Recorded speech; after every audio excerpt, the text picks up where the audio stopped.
Hello, hi, Mindy.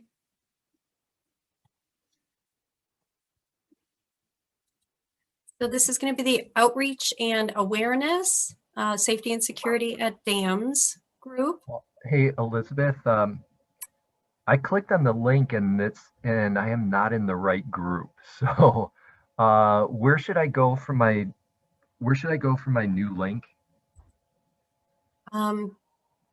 So Glenn, which group were you going to be in? The reevaluations, inspections, and surveillance. Okay. So do you have the agenda handy for the meeting? Yes, I do. Okay, so then go ahead and click on the link related to that subgroup topic. Okay. All right. Okay. Thank you. Let me know if you have any other difficulty. Okay. Thanks. Thanks.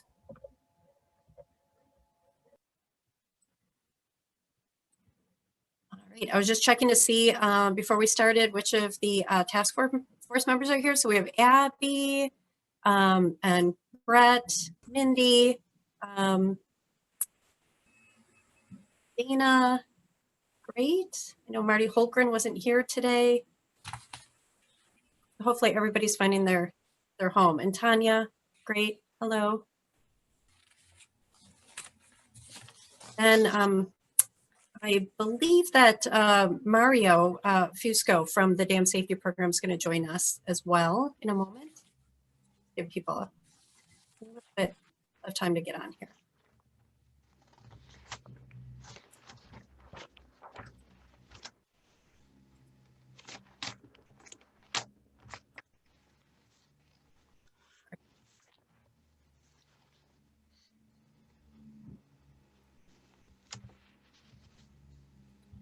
Okay, we'll kick us off here. Good morning.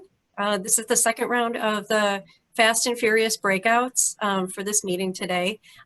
So welcome to the subgroup meeting on outreach and awareness and safety and security at dams. I'm Elizabeth Riggs. I'm a senior consultant with Public Sector Consultants and we'll be facilitating the conversation this morning. I also have to say I'm a former graduate student of Dana Infante's back in the day. So good to see you, Dana. The public for these meetings is welcome to join and observe the discussion, but we would like to ask members of the public to please mute the microphones and leave your video off. I want to just give the quick recap of how we're doing this. I think you probably know how we're functioning right now, but we're reviewing the recommendations from the ASDSO report. So we are focused today on organizing our thinking on those and triaging their recommendations by topic. So we'll be talking about the recommendations that the subgroup is ready to adopt right now, if there are any that are not applicable, and then are there additional questions or refinement that's needed on the recommendations before the next meeting. So our time's really limited together this morning, but for any recommendations that do need greater discussion or refinement, we'll ask that members work on those after the meeting and bring proposed changes to the next meeting when we'll discuss potential new recommendations as well. So to help guide our conversation, the Dam Safety Program staff has been working to prepare for these meetings, putting in some hard work. And Mario is with us today to provide some background information to ground us on these topics. So before I pass the meeting off to Mario, are there any questions on the process from any of our task force members? Okay, great. And Mario, are you ready to join us? I see you, but great. Yes, I'm here. I don't have a camera, but I have a speaker. Okay. Can you hear me well? Yes. Okay. So Mario, was there anything that you wanted to share with the task force on the topic of outreach and awareness, security and safety at dams? Yeah, we have a very small presentation, so I would like to share my screen. Excellent. And are you able to do it? Great. Okay. Okay, can you see it? Yes, perfect. Okay, introduction. My name is Mario Fusco. I'm a PE and I'm supervisor of the Hydrologic Studies and Dam Safety Unit.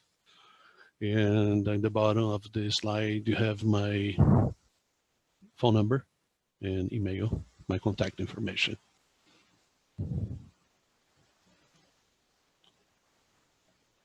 Okay, next slide. Outreach is one thing that we have not been done because of the lack of staff.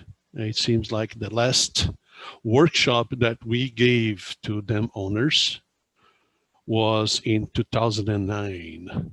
And previously to that, those were held once every 2 years. I participate in one in 2008 in Lansing. And after the one that I participated, there was another one in 2009. And the recording of the last presentation workshop is still available in our website. However, we keep a web page, and there are a lot of resources in the web page for dam owners and for the general public. And in the slides, you see the link to our web page.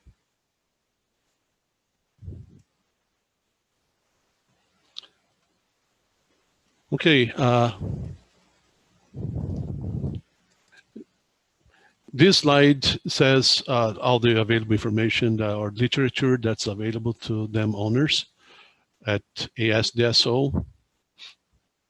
And there's a link to those resources. And those are what they called Living with Dams and Living with Dams Extreme Rainfall Events. It's what they call ebooks. Each one is about 24 pages, 20 to 24 pages.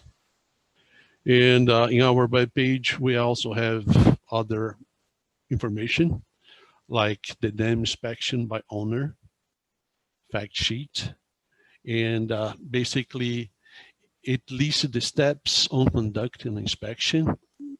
And it has some useful hints, like to prepare inspection route in advance prior to the inspection, things to look for during the inspection, such as the principal spillway, auxiliary spillway, inlet and outlet works, trash racks, and earth embankment.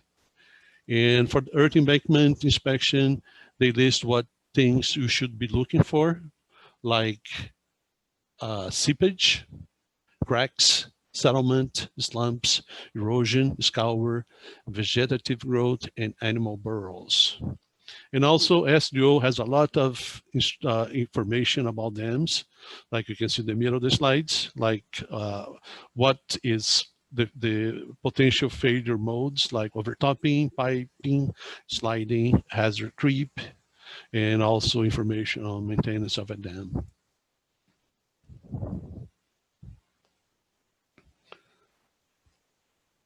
Just a reminder, what's the goal of the dam safety program, or part 315, is to establish the minimum safety and spillway capacity requirements for dams that are 6 feet high and impoundment at least 5 acres of water.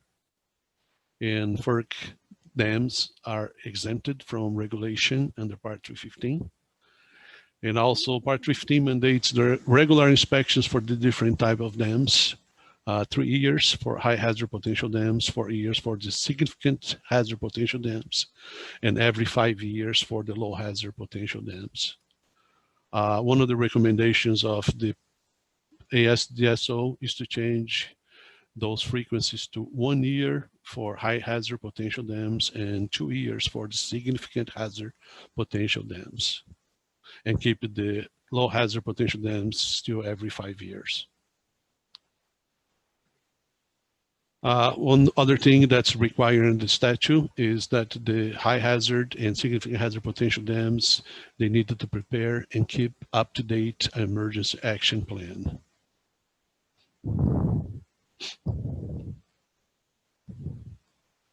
Okay, let's move on.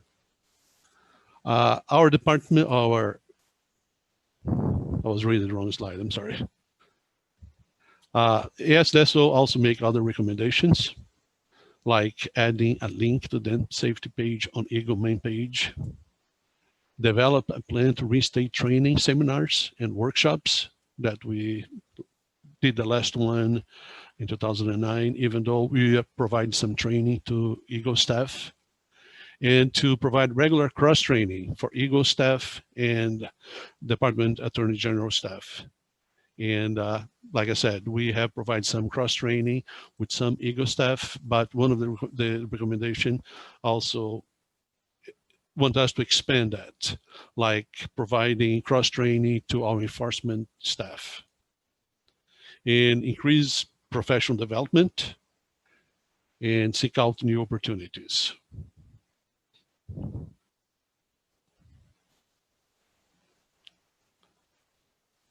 Uh, 2 years ago, our Eagle, or the dam safety program, initiated development of a safety at low head dams program.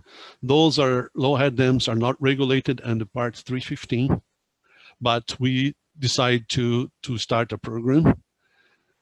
And unfortunately, this was more to put signage at those, work with the owner and put signage about the risk of the dam, or it's, unfortunately, low head dams is still responsible for a lot of deaths in the country. So that's why we thought that was important, even though that was not our statute. Unfortunately, the staff that was working for us transferred to a different position within the department, and work has not resumed due to the lack of staff. But he was working along with the ASDESO Committee on Public Outreach and Education Strategy.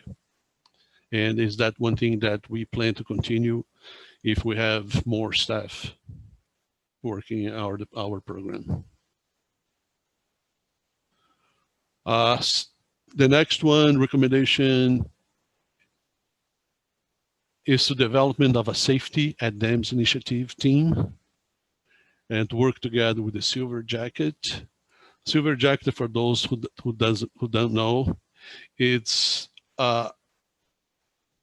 like different federal agencies, when they used to go to respond to emergency or to go to the field, they use a different color of jacket, and then they decide to not reproduce the effort.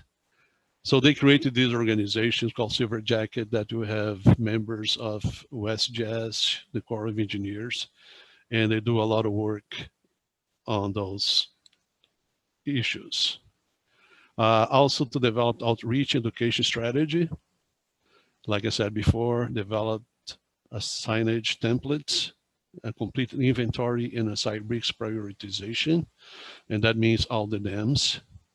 We have an inventory of dams, and they are not categorized by the risk of failure or the kind of damage they would cause if they fail. And provide public maps and partners with the locals. When I said before, the EAP is one of the requirements for the Part 315. The EAP does not require that inundation maps be part of the EAP as long as we have a list of the properties with the property owners' contact information in the EAP.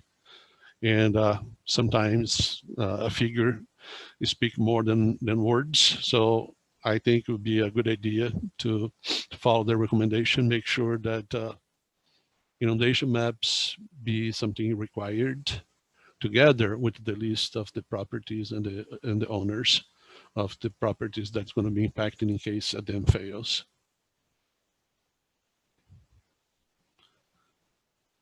Security of dams.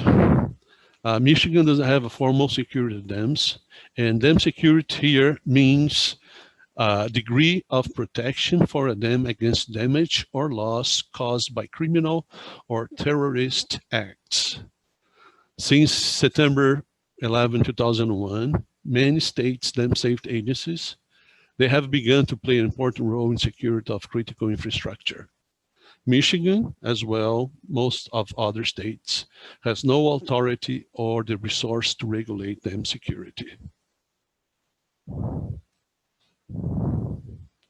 And there are some guidelines how to develop the program put together by SDSO. And that's all I have for this topic. Like I said before, we haven't done much lately because of lack of stuff, but we have the will to improve, to do more as soon as we have a staff level that we can assign work to them to work on these issues. Yeah, thank you so much. You can appreciate all the work that went into preparing that in a short amount of time for the task force. So if I could ask you to stop sharing your screen, and we will take these recommendations one by one. I just want to remind the task force members that this meeting's being recorded. So Mario's slides and our conversation will be available on the website for the task force. I'm sure if you need to see the slides pretty quickly after our conversation today, we can facilitate getting those to you. So we have about 30 minutes to go through the recommendations that are presented in the ASDSO report. Mario just gave a really great overview or summary of those. What I would like to do is to share my screen, and this is the document that you received with your meeting materials, so that we can take a look at those recommendations and triage them. So, we only have, as you probably experienced with the first breakout, we only have a few minutes for each of these recommendations. So let me just go ahead and share my screen.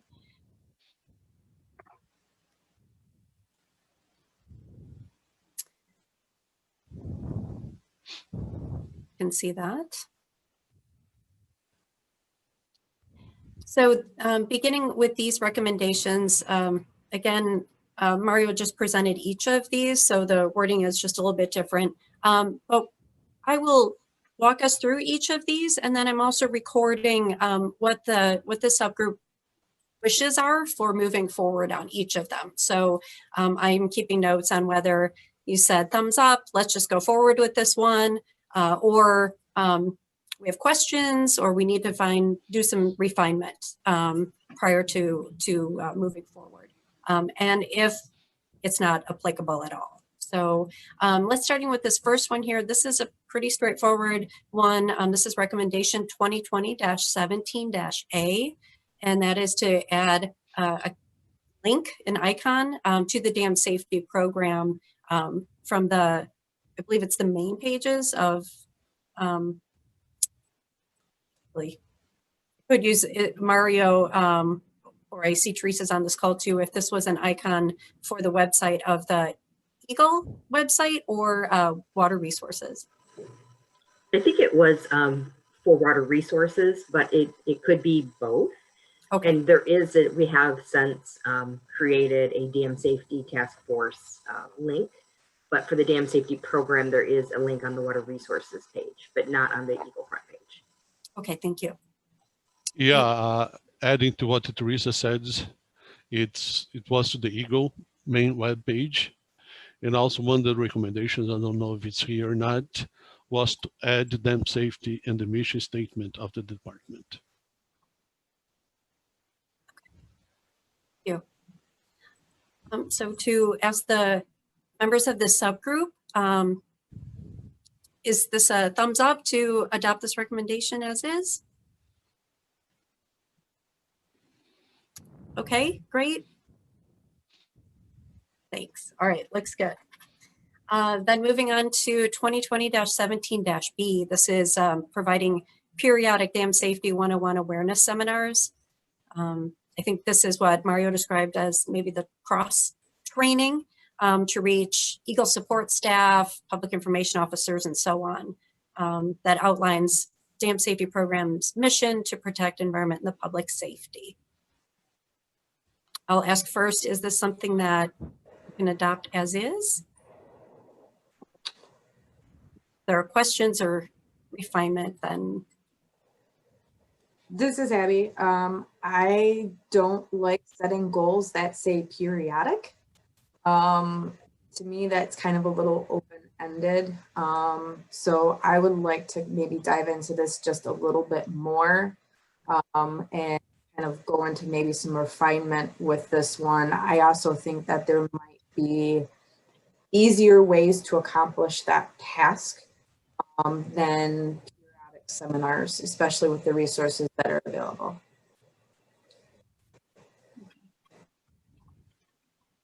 okay, great. Then I'll make a note of that. We'll continue discussion of this one after this meeting. Are there any other aspects beyond what Abby just mentioned that are on your mind? I think you could probably combine it with the next one, and that the outreach plan, all of those elements seem good, and also including among the bullets sort of internal Eagle staff is a way of accomplishing that. Okay, great. If we are kind of transitioning to 17C, one thing I'm wondering is, should this training be required for dam owners? Should it be happening every 3 years or something along those lines? I'm not sure. But that might be between the dam owners and the other group, that it would be more voluntary but required for dam owners. I don't think we can make it required unless in the legislation that they should Okay. have that. So I think it would be more on a voluntary basis. Okay. Is Okay. that something that this group may want to discuss, is requiring dam owners and making a recommendation to the legislative committee that this is something we feel is important? Right now, they might not have the authority, but we're looking for room to improve. And Dana, I do agree that this is something that I think is important, that owners should be participating in or be aware of. We do it with programs for hazardous material site plans, for example. There's a requirement for those sites to go through training, and there's also a handbook that is given to those sites of requirements for emergency planning, training, all of the emergency preparedness elements. The other thing that kind of came into my head is working with Michigan State Police. There's a lot of training and education that's done for emergency preparedness that could target some of these groups. So I think this is kind of a big discussion that maybe we can dive into a little bit more and formulate or Michiganize what they're recommending.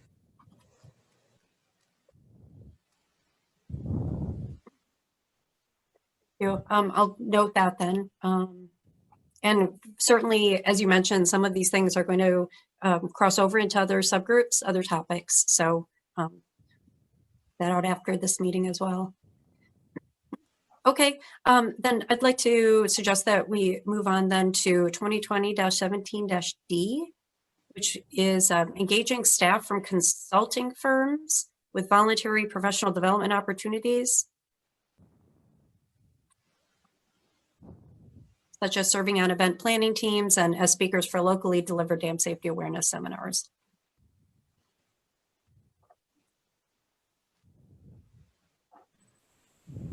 I mean, if you guys were holding a seminar and put a request for speakers, I would be surprised if you wouldn't get a lot of consulting firms that would reach out and want to speak at these events. So.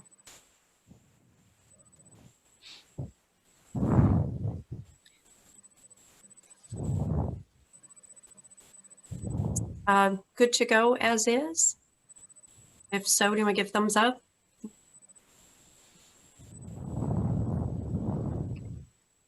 Great. Okay, and then moving into safety at dams. This is a recommendation of 2020-18-A. I won't read all of it, but this is recommending a voluntary safety at dams initiative team similar to the Silver Jackets initiative that Mario described in his presentation. And it suggests composition of multidisciplinary members with certain skills and areas of expertise, as well as representation from a variety of stakeholder groups and sectors.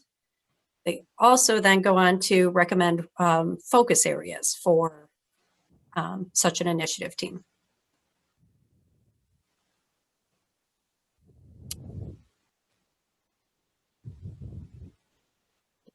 To digest all of that.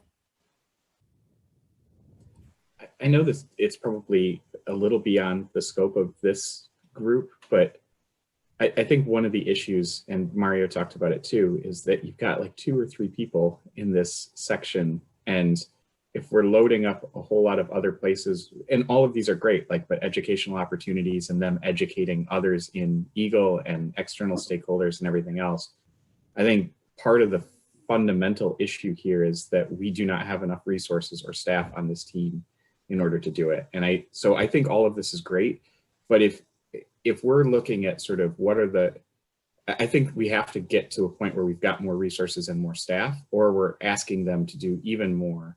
And they're all good ideas. I just think bandwidth is the essential problem here. And until we solve that, it's going to be difficult to say you should do all of these other things too. I mean, Mario was talking about conferences that were supposed to be every other year, and we haven't done one in 11 years. And so I think it's just not realistic to say that they're going to be engaged in all these sort of stakeholder groups and do education internally and externally, unless you've got more than 2 or 3 people. Yeah, fair point, Dan. I guess 2 things to think about. One is that there will need to be a prioritization or a nesting of these recommendations that the task force puts forward to the governor and the legislature. So you can think about that not everything will be recommended at once. And some recommendations will be predicated on there actually being more staffing and more funding for the program. But then also, you know, kind of going back to like, what does the task force, what do the members feel is important to get to a program in Michigan that is going to be able to fulfill the objectives of Eagle, of the dam safety program, you know, so that you're not leaving behind recommendations at this point that you really do feel are going to be important. But certainly, and I think your point is appropriate for many of the recommendations in the ASDSO report right now. I'll just ask, is this a recommendation that you feel is appropriate as is, and that you would want to include in recommendations?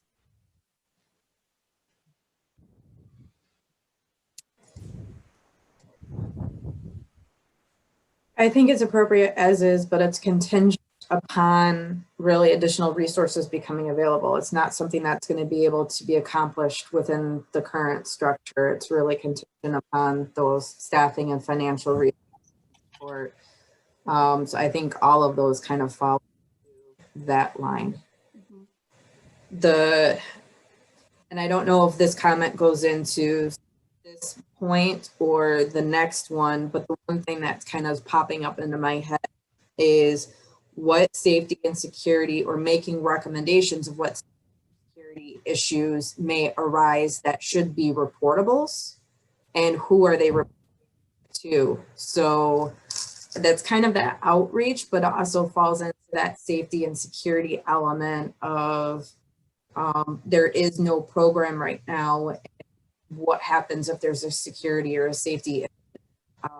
There's no flow of where that information goes, who it's shared with, and what additional resources could be brought in to potentially help with that situation if there is a risk or a threat.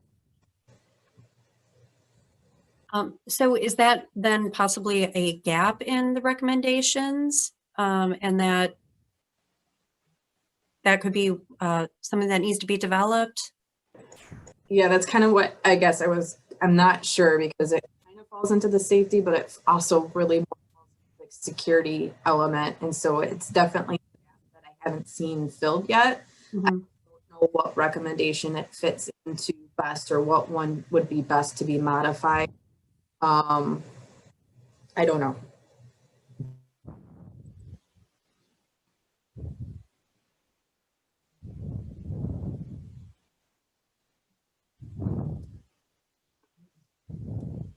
Mario, did you have something you wanted to respond to?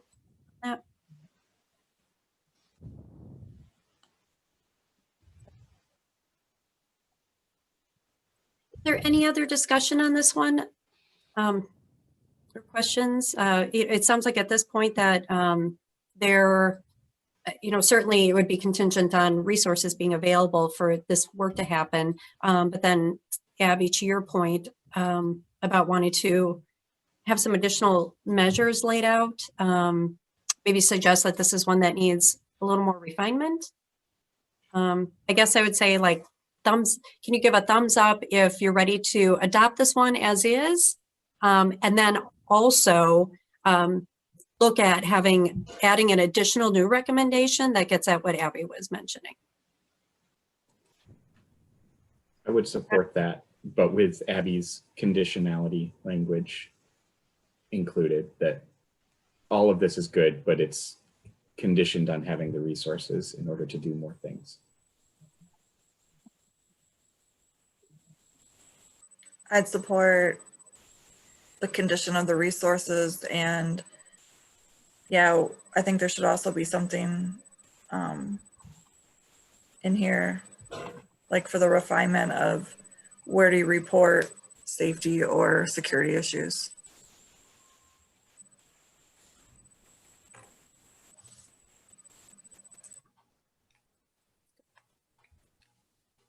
Is everyone comfortable with that then? So this is Brett, and I noticed in the last focus area, finding local champions for the safety at dams, advancing education and voluntary removal initiatives. So it's thinking just for, say, especially for small dam owners, some that may inherit, purchase, or have owned for a long time, a lot of these obscure dams.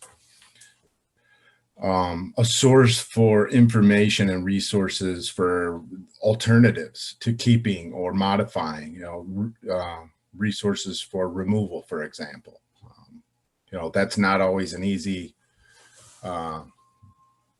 thing to move on and fund and that. So in some way, allowing or providing a conduit for dam owners to drill into that, and then also advertise or educate the public on the values of the pros and cons of keeping or removing, that sort of thing. Does that make sense?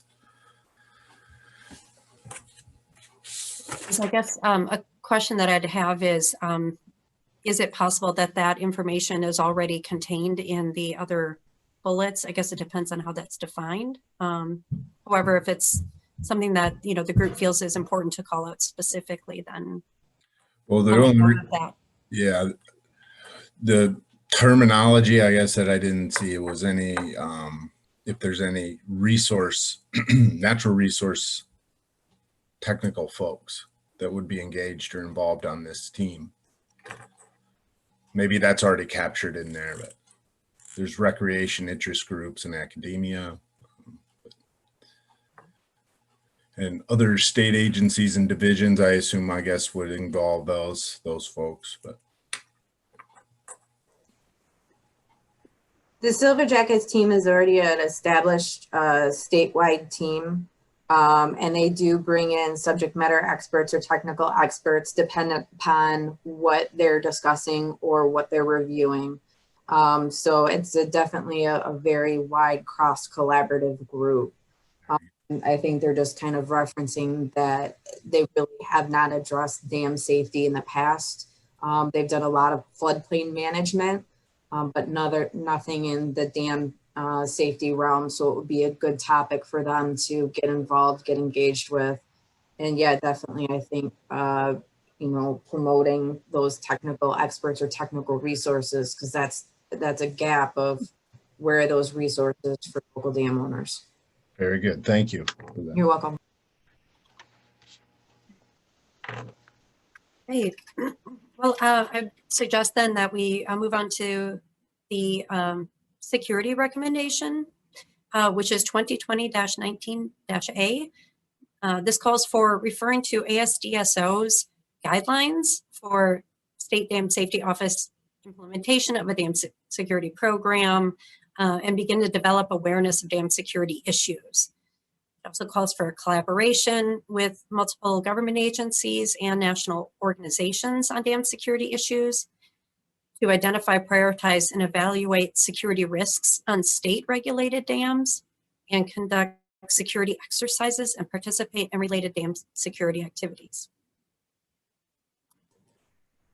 Who is this directed at? This recommendation? Like who is to refer to those? My things understanding, and- it's the state.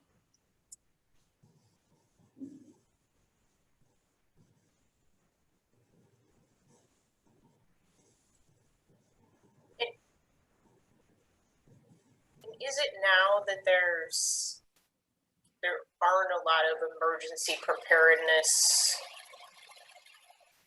or security requirements? Is Mario still on for that, or is anyone on? Yeah, Mario is still on. Yep, and Teresa. Or whoever can answer that. But is that just missing today?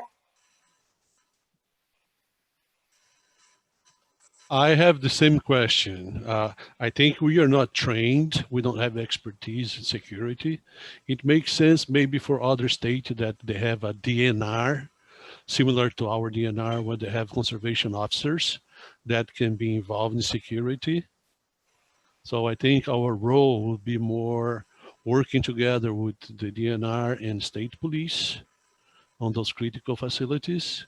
And I don't know what kind of training we can get from them and what role they would expect us to perform.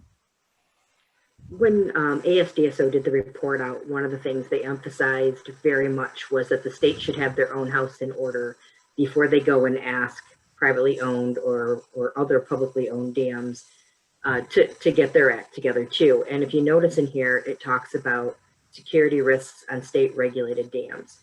I believe when they were reporting out on this, they were saying you need to be doing your own homework on your own facilities first. So these would be those DNR owned dams that we would be working with the sister department on to ensure that they have security measures in place, and then growing upon that to ensure that other dams have security measures in place also. So that's how I interpret this from the report out that ASDSO did with us. That's really helpful. Yeah. I Although guess. I would, Go ahead. sorry, go ahead, Abby. I was just gonna say, one of my recommendations would be to actually kind of maybe visit this or massage this a little bit. I've been in contact with Peter Hoffman from the Critical Infrastructure and Protection. He has worked with other collaborative groups. He helped develop the schools requirements or recommendations for Safe Schools program. He is a subject matter expert when it comes to safety and security. He does it with other programs. I would recommend maybe deferring to his subject matter expertise to maybe kind of massage this for Michigan, what Michigan resources are available, and come back with a recommendation. Just because this one is a little uncomfortable right now with the way this one's worded.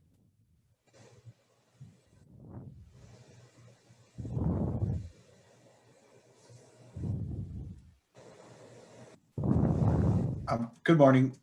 This is Peter Hoffman. I'm actually the Critical Infrastructure Protection Specialist with the State Police. I can definitely help out with this and help in developing some of these dam security issues, and even we can work and come up with just a very basic list of, and we can set up multiple setups of basic lists of options for consideration in terms of just basic security measures, both at state-owned dams and private-owned dams. We also have a couple of tools that we have developed in-house and that we have through partnerships with the Department of Homeland Security and the Critical Cybersecurity and Infrastructure Security Agency to be able to provide assessments and options for consideration further on that, and even moving further in depth. But in terms of one of the things I had heard discussed previously is, reporting mechanisms for security concerns at dams. We have a statewide suspicious activity reporting tip line, website, and database that feeds directly into the State Police Watch Desk. And those are automatically assigned to an intelligence analyst at the State Fusion Center, the MIOC, and worked up, and we usually pass that information along. If we get information in that sense, or if we did get information in that sense, we would pass it along to local law enforcement, local emergency management, or if we could, as well as the dam owners themselves. So this is something we could definitely work to come up with and develop something at a Michigan specific issue. It's something that isn't so prohibitive that not everyone can do it. We can work and come up with something even in terms of high risk, medium risk, and low risk recommendations. Thank you. Thanks for contributing to that conversation. So looking at the clock, and if we're going to end at noon, we have about 3 minutes left. So it sounds like we're not ready to adopt this recommendation as is. We want to do some, you want to do some refinement. And I've captured those notes from the questions and conversation that you had. So then it sounds like, well, you'll pick this one up after the meeting to keep working on tweaking this recommendation so that it's Michiganized. Okay. Is there anything It would else? also be good to clarify who it's, I mean, the state is, I think the more specific we can be as to who this is directed at, the better. So I think part of it is probably DNR in terms of the state-owned dams, and then some of it may be Eagle in terms of the dam oversight. Some of it may be the commission in terms of the oversight of utilities who own dams. But I think, and then some of it may be state police in terms of their broader critical infrastructure piece. But the more that we can be specific on that, the better, I think.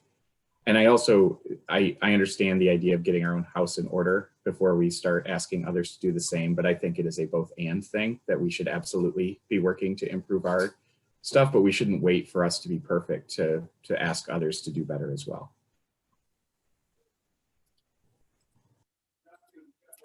Thank you.